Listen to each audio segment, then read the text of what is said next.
There, I'm Brian Taylor. A very warm welcome to the latest edition of my Herald podcast. Now, the Hollywood session ended today, and so that's a bit of a special for you. We're going to take a look at Scotland's combined constitutional conundrum. It's 5 years since the Brexit referendum. I know, but how long is it until the next referendum on Scottish independence? Nicola Sturgeon told MSPs today that she was determined to revisit that choice, Indyref2. Once, as she said, the coronavirus plague is sufficiently contained. And she argued that Brexit more than justified running that independence choice again. So let's look at both in an absolutely expert panel, joined by Mike Russell. I used to tease Mike by calling him the Cabinet Secretary for mitigating Brexit.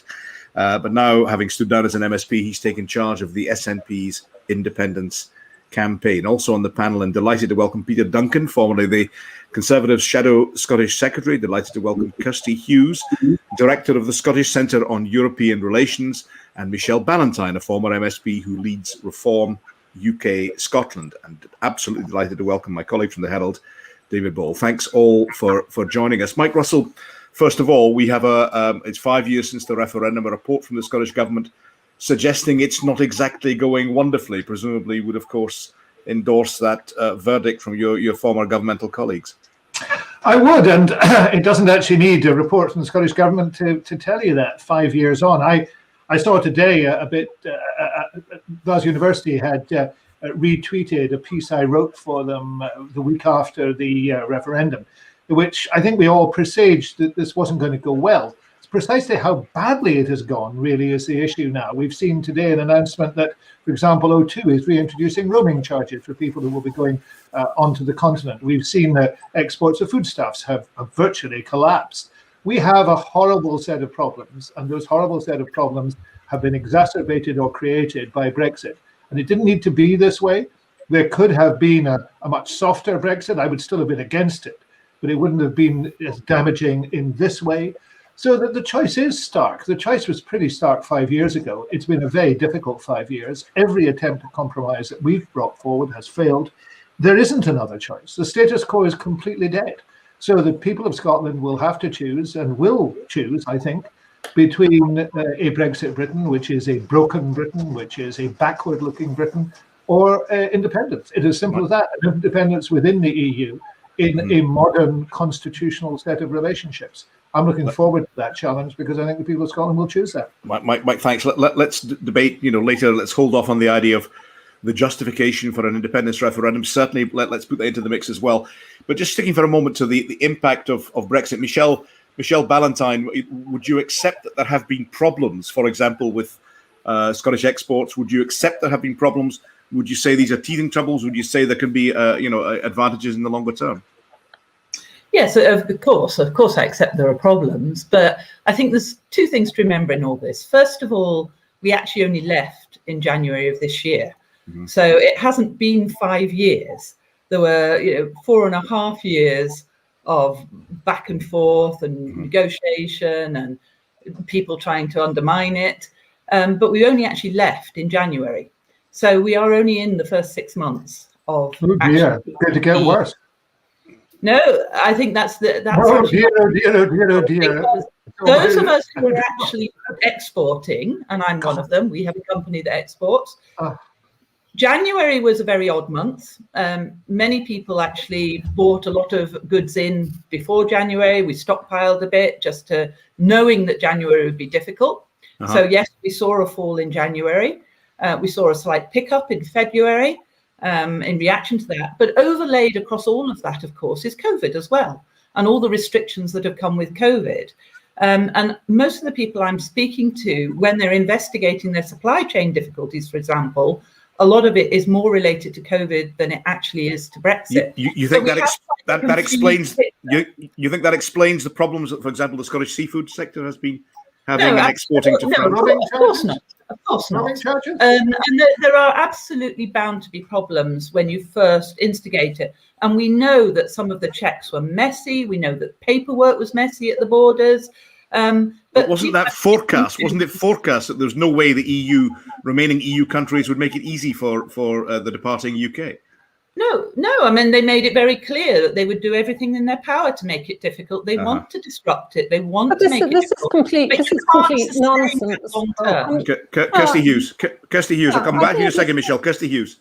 I think this is complete nonsense. I'm sorry. It was the UK government promoting Brexit who chose to go for a very hard free trade deal, introducing all this bureaucracy, introducing the non-tariff barriers. It's a deal that they agreed with the EU. The EU, just like Mike Russell said he'd have liked a softer Brexit, so would the EU. And the COVID point is also wrong, because we've already got statistics from the first few months of this year that show that trade with non-EU countries is either not fallen at all or has gone up a tiny bit, whereas it's fallen dramatically with the European Union. And of course, yes, we have to wait for the stockpiling in January and February to come out of the figures. But we've had about an 11% fall already this year overall in exports. And we've got top economists who say we had about a 10% fall in that 5 years, where there was already an impact on the UK economy, foreign direct investment, and so on. Okay, hold that thought, Kirsty. Well, let me just Michelle Ballantyne. Michelle, you said that everybody wanted a softer Brexit. The SNP actually blocked that in Parliament. They actually enabled the government to change, and actually the move away from that very soft Brexit that Theresa May was trying to put in. So the SNP were actually, if you like, for many of us Brexiteers, the saviours of not ending up under EU control with a really messy Brexit as we perceived it. Now, I mean, surely whoever's responsible for Brexit is really not the SNP. I mean, well, exactly. It's millions of people. Hang on a second, Michelle, go on. Millions of people in the UK voted for it. Hang on, Mike. Hang on a second, Michelle. I'll come to you in 2 seconds. We had an election in Scotland in May.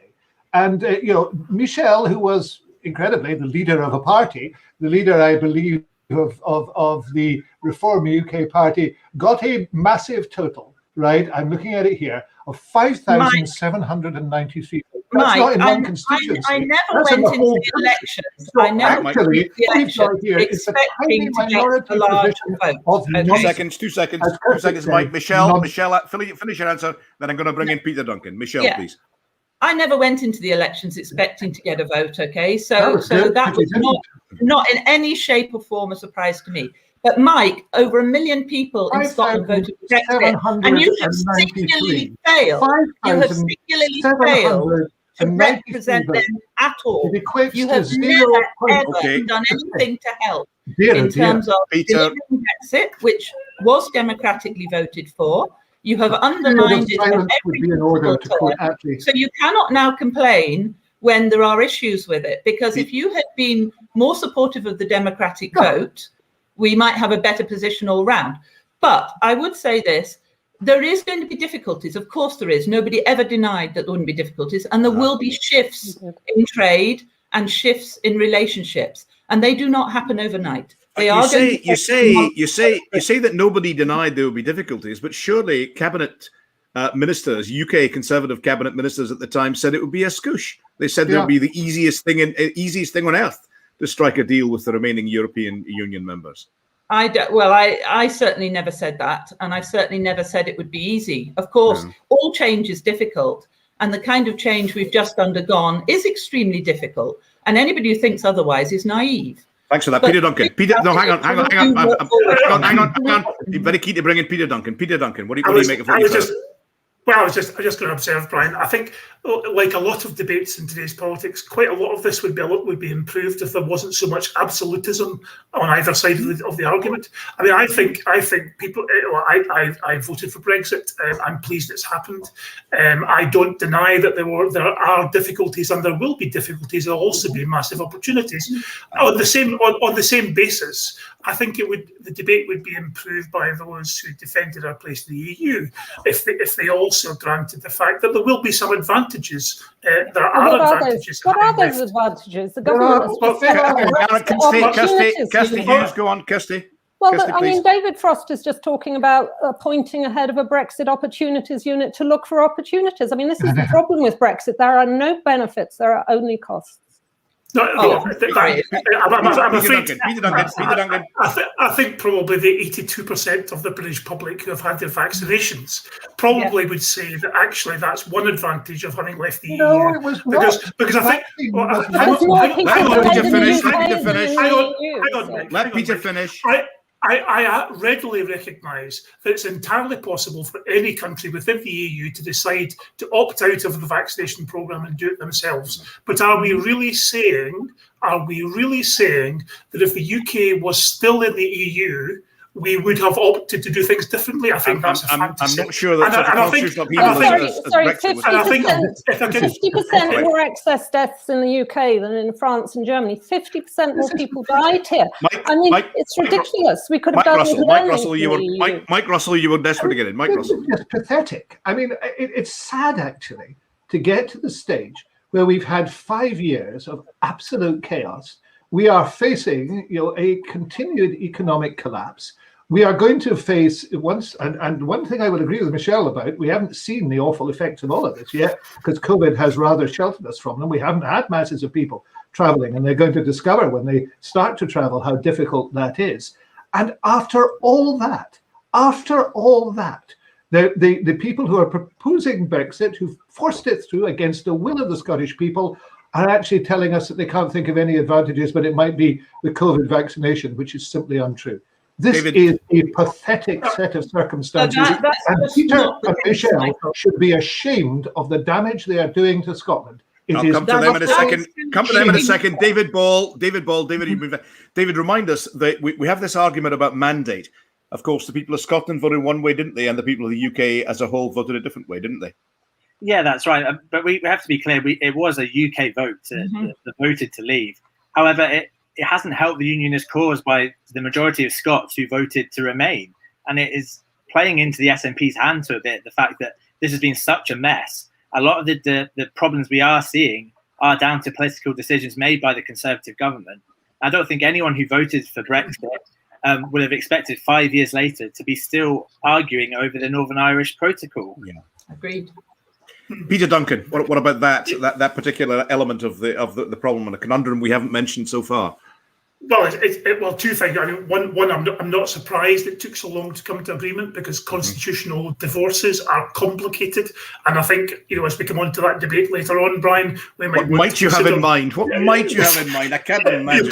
Constitutional divorces just take time, and they're extremely messy and complicated, and that will resonate with the public going forward. But as far as the Northern Ireland situation is concerned, it was always obvious right from the very start that the Northern Irish border was going to be one of two major issues that was going to be extremely difficult to resolve. Now, I think I have to say I didn't support Boris Johnson's leadership for the Conservative Party, as it happens, and because I didn't think he was the right guy for the job. As it happens, he's come to a negotiated agreement that I personally disagreed with. The Northern Ireland Protocol I always thought was a disaster, and I still think it places some real strains on the Northern Irish compromise that should not have been accepted. Are you arguing, Peter, and I'll come to Michelle in a second, are you arguing, Peter, that despite the problems in Northern Ireland, despite the problems we've heard explained on trade, despite the problems that we've heard explained from those who take a different view from you on Brexit,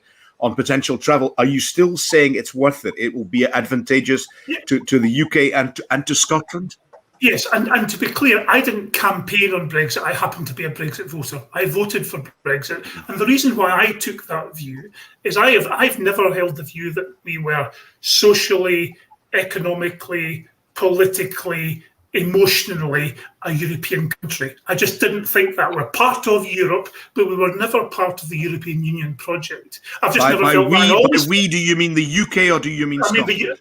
I mean the UK, and you take your view as to where we're best placed. I take the view that we're best to have the sovereignty to take these decisions ourselves. For example, I think Scotland needs more immigration.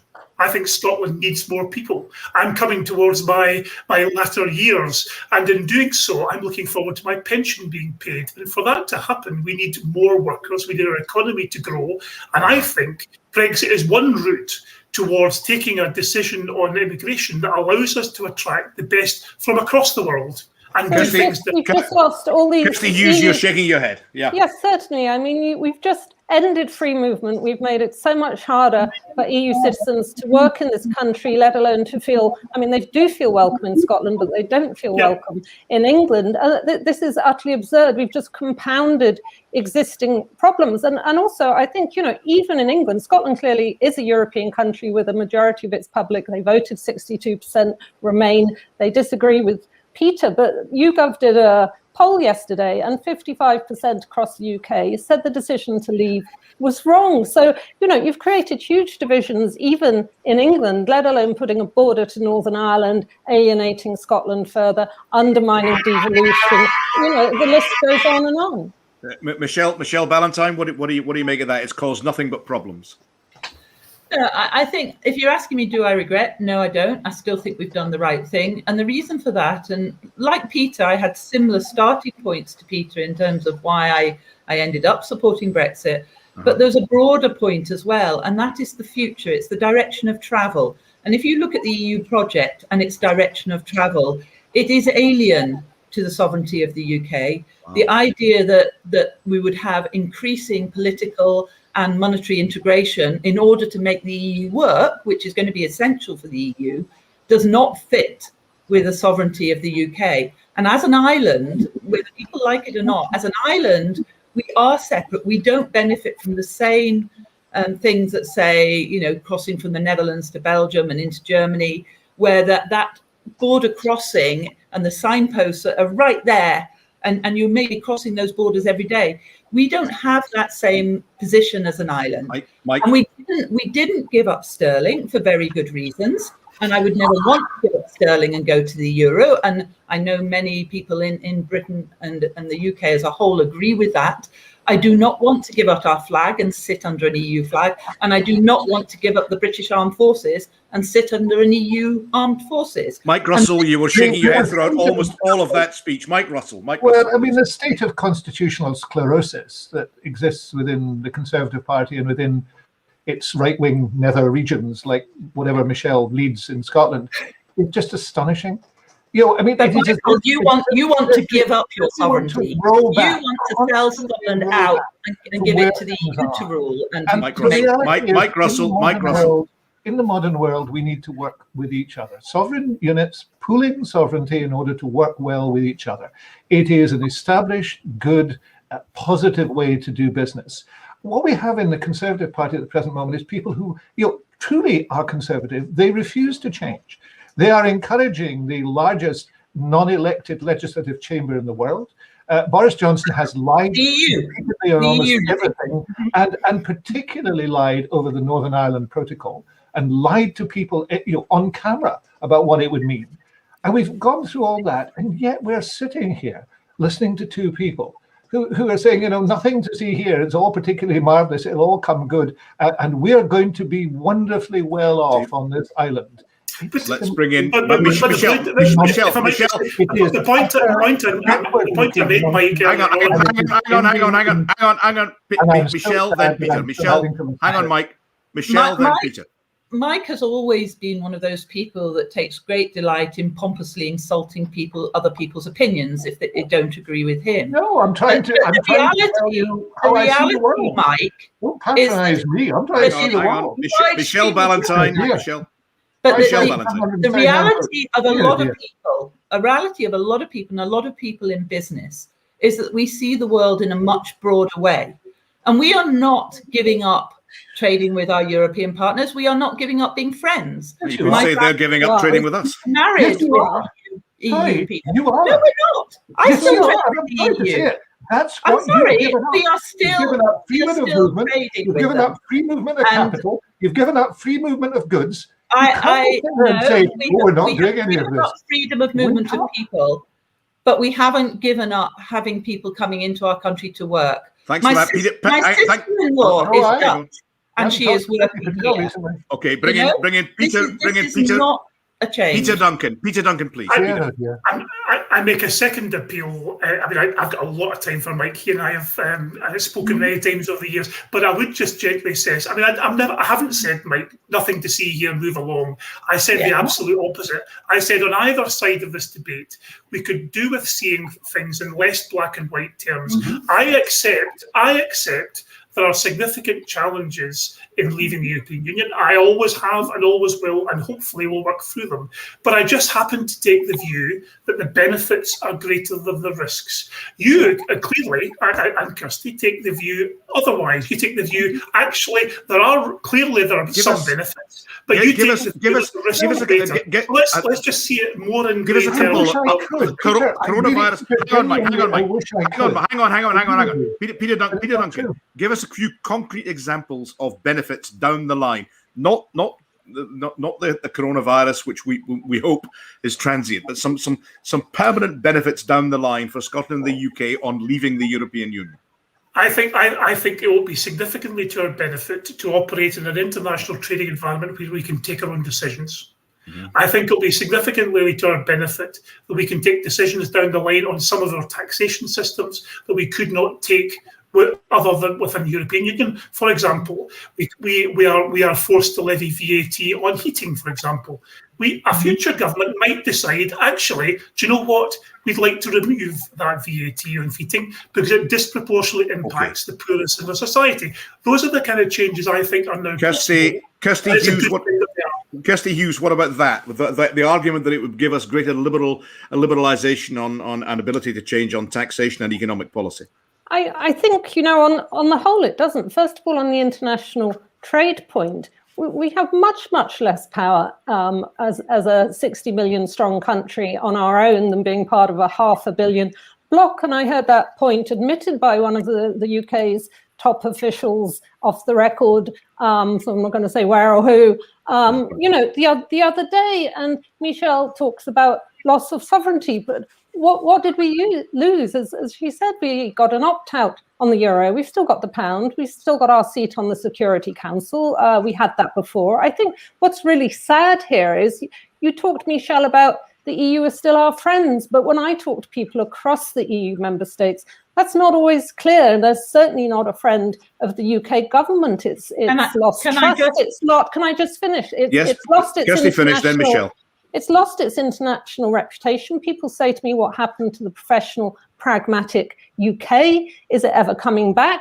And what Brexit has actually done is not only split Scotland from England and Wales, but also people in the EU look very warmly at Scotland. They know that we're still their European friends. Very sadly, that is not how they look at the UK government. And that's true both of governments and of the publics as opinion polls. Thanks for that, Michelle Ballantyne, and then I'm going to bring in David Ball. Maybe you get a little tweak to move us towards the independence argument. Michelle Ballantyne, then David. Right, there are two things there. There is a difference between the EU and Europe and Europeans. Europeans are still our friends. Europe is still our friend. The EU project at the moment is fighting us, and we are fighting with them, and there is no doubt about that. Okay, but the people European families, the European businesses that we're working with and the people I speak to are working with, we are just as much friends. We are just as much willing, keen, and able to do business with each other. And we are working through the issues that Brexit throws up. And I think that is the difference between politicians and people in business, in the real world, working. We are working the problems rather than trying to inflate the problems. We don't need the problems. You've made the problems. I mean, I'm sorry. This is utterly incredible. Mike, go on, Mike. Created the problems. Having made the problems, we say, we're working our way through them, Well, you shouldn't have made the problem. Michael, you either believe in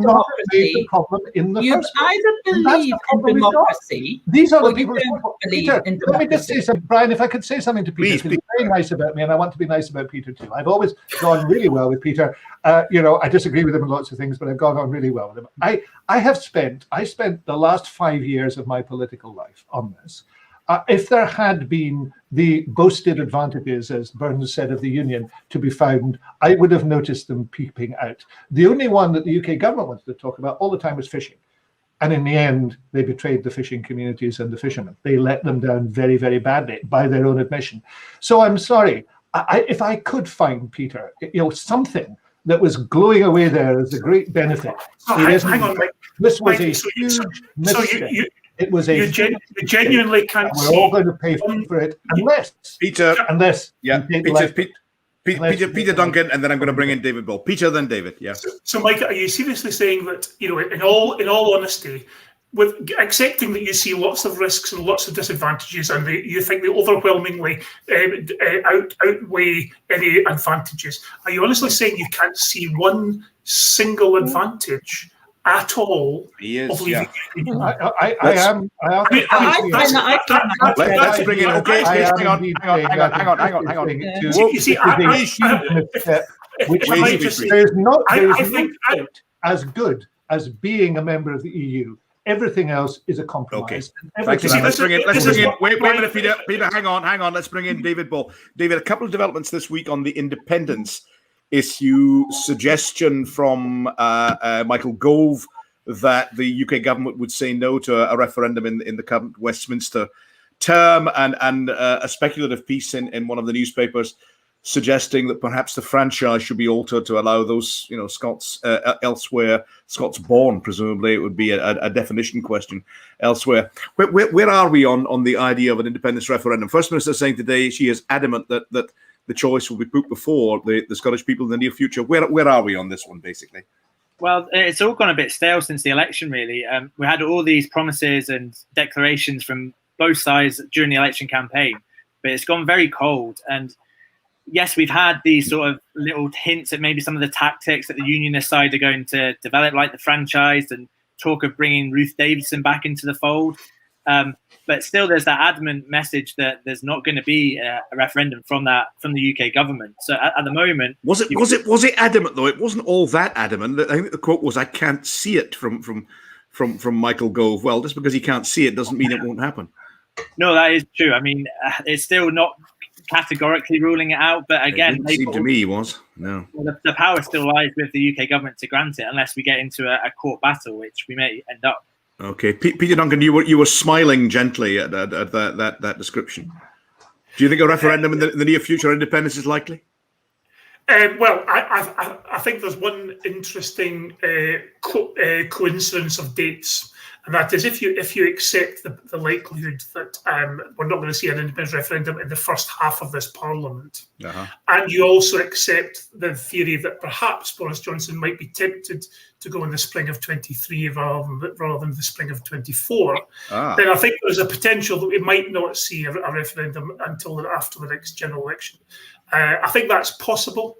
I mean, personally, I think quite a lot of this, a lot of these issues, as we said at the start, Brian, are interrelated. I think it's, for example, that the difficulty in coming to long-term negotiations of our constitutional divorces is an interrelated point. The challenges of the Northern Irish border and reading that across to the Scottish-English border, if Scotland was to re-enter the customs union, that's an interrelated argument. So I think quite a lot of this over the last 5 years will perhaps be running in future. Do you think, Peter, that a further referendum on independence would be justified in that in 2014, the Scots were told that the way to stay in the European Union was to stay in the Union of the UK, and that has not proved to be the case? Is it justified in those circumstances to hold a further ballot? Yeah, I mean, I've taken the view for some time that I think if the Scottish people express a view that they would like another referendum, then I think it's almost inevitable it's going to happen. And I think the longer it's delayed and the longer it's avoided, the more difficult it is for the unionist cause, for which I support the unionist cause, to win that argument. So you would say to your unionist chums, get on with it? I have unionist chums, I have nationalist chums, but I would say to my unionist chums, I think there is probably a case over the next 5 years where it becomes counterproductive to further postpone it. Thank you very much, Mike Russell. Well, I'm pleased to hear that from Peter. I mean, you know, I have no ambitions. Well, I have ambitions, but I don't think I'm going to make Peter into a nationalist. So I'm not going to work very hard at it, I have to say. But I do like to hear the fact that he believes that the Scottish people vote for a referendum. There should be one, because that strikes me as a very simple democratic point. I tend to pay very little attention to Michael Gove's gaslighting. In fact, I paid very little attention to Michael Gove, full stop, having dealt with him extensively for the last decade, both on education and on this matter. And there's simply gaslighting going on, followed by people who want to troll the people of Scotland and make them angry about what is the attitude of the UK government. I don't take this very seriously at all. What Scotland should be doing is deciding what it wants to do. And what it wants to do, and I think the First Minister is right, is to hold a referendum. That people have voted for it. There is a majority in the Scottish Parliament for it. The question is when it should be held, and that is up to the Parliament. The bill says that. But in terms of franchise, we've already decided that. No, there is a franchise bill that has been passed. There is a referendum bill that's been passed. There is a draft bill on the final details to be dealt with. And therefore, what we need to do is just to make sure that we move carefully because of the pandemic and systematically towards that referendum. And I'm glad to hear from Peter that he thinks the demands of the people of Scotland, if they are made, should be met. I think Mike, that's very fair. Staying with us, got a question coming in saying, how can we become independent before we have a fully functioning welfare system? The argument, broader argument being that Scotland doesn't have a full system of governance ready to move to a state of independence. Well, I would dispute that. I mean, we have been taking responsibility for the welfare system over a period of time. We continue to do so. That matter can be concluded. Independence isn't going to happen overnight, and that matter would be concluded in plenty of time to allow an independent Scotland to emerge. But the argument at the present moment, and there has to be a full argument about all the issues of independence, but the argument at the moment is about having that vote. And once we've had that argument and succeeded in that argument, that vote is set, then we need a full and rational debate about the choices facing Scotland. Now, some of Kirsty Hughes, please. But we should have that debate. Kirsty, please. But I think there is a real problem here. I agree with you and with Peter on the fact that if there's a democratic mandate, then and there is a mandate, and we've had it from more than one election now, and certainly Brexit is also a big enough issue, then there should be a referendum.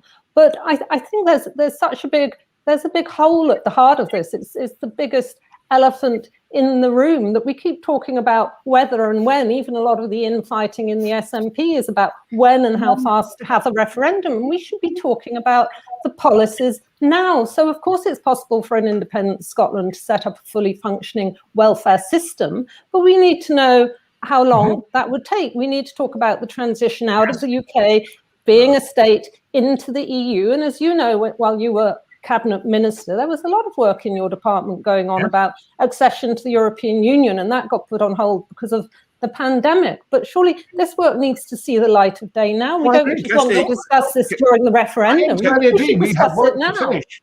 Look, Mike, I agree with Kirsty, because it's great. We're going to have people agreeing on this programme, Brian. It'll never catch on, but it's good to do. I'll put a stop to that soon. Kirsty, but there is work to be finished. That work was suspended on the 16th of March 2020. There is still work to be finished. One of the reasons I've accepted the First Minister's invitation to be active again in terms of the party activities, because I want to see that work finished. And I want to have a conversation with Kirsty about some of that work. There are things that need to be done. Michelle Ballantyne. Scotland, I say, look forward. Yeah. Michelle Ballantyne, is a referendum on independence justified, given the fact that the European position has changed so utterly since 2014? No, I don't think that in itself justifies it. And I think that it's very interesting that both Kirsty and Mike have suggested that the only reason the SNP are in government is because they were elected to enact independence. But the polls have shown us that the majority of people in Scotland don't think that having an independence referendum right now is the right way to go. So I think you have to divide this up. I mean, I would agree in some respects that Mike's party don't really focus very much on getting the other things right. They do tend to focus on independence. But the reality is, and when Mike says they've taken on, for example, the welfare, the question from the viewers about a fully functioning welfare system, what we have just seen during the pandemic is universal credit, which Mike and his colleagues have condemned from beginning to end, but universal credit actually rose to the challenge of thousands of people needing a claim dealt with quickly, and it did it. And our legacy systems could not have done that, and they would not have delivered. So we have seen universal credit for the first time. Sticking to the point, Michelle, sticking to the point of a mandate and the justification of holding the referendum. You say, like Michael Gove, you can't see it. I don't see it, and I actually think Peter's right. I think what we'll see is the UK Conservative government will bring forward potentially a general election early. I think a lot of people are already gearing up for that.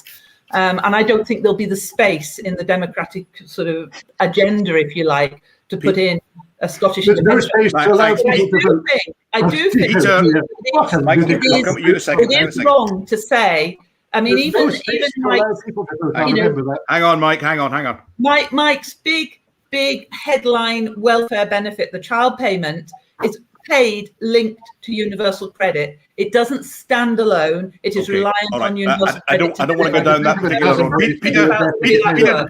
Peter Duncan, you were keen to come in. Peter Duncan. Yeah, just to observe the point, which I suspect might unite us all, Brian, which is always a good place to start.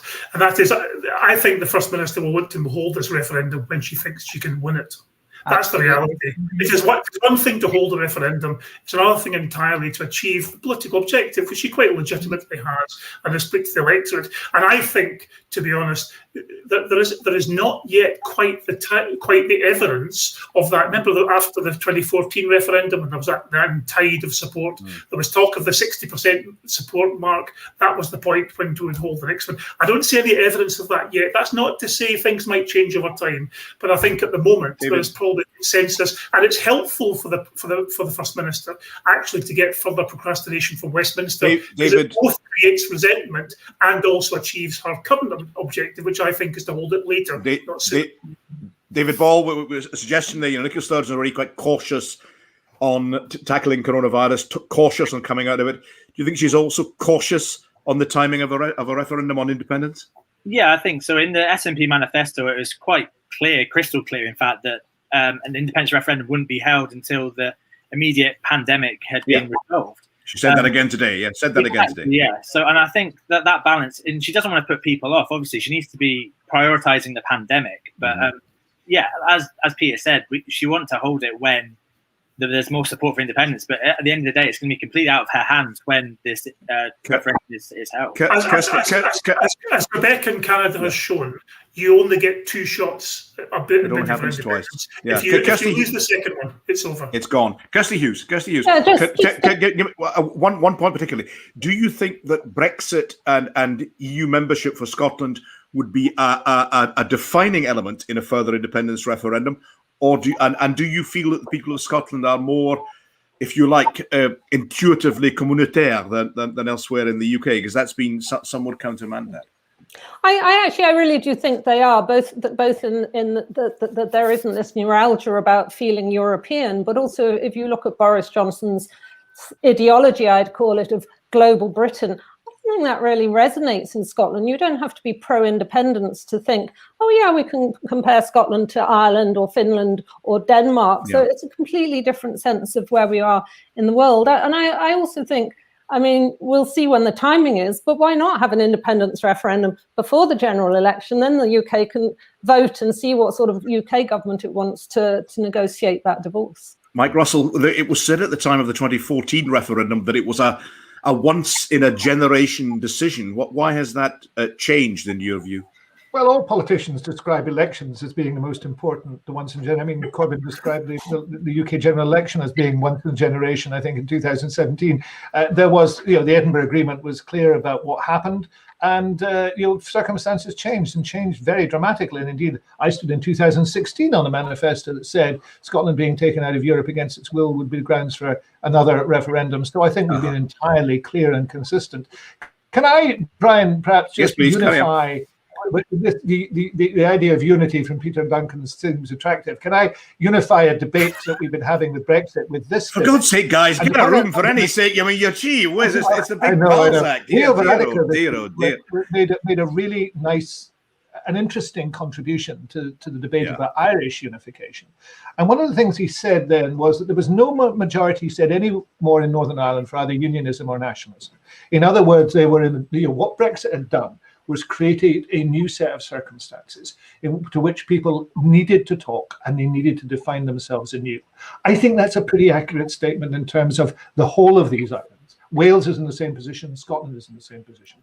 The answers will be different in each place, but that is the result of what has taken place with a deeply divisive and damaging Brexit, that there has been a new constitutional dispensation. Now you have the constitutionally sclerotic UK with the Tories, who just don't want any constitutional change. But you have in the other places very active debate and discussion. And the debate and discussion in Scotland is about independence and the way we move forward. And we now have to put flesh on those bones and have a referendum. And I think Peter is right to have a referendum, which one we would intend to win. Mike, Michelle, please, Michelle, pile in. Yeah. Can I ask you a question? Because, you obviously, are still virulently angry about Brexit. You talk about it as being deeply divisive.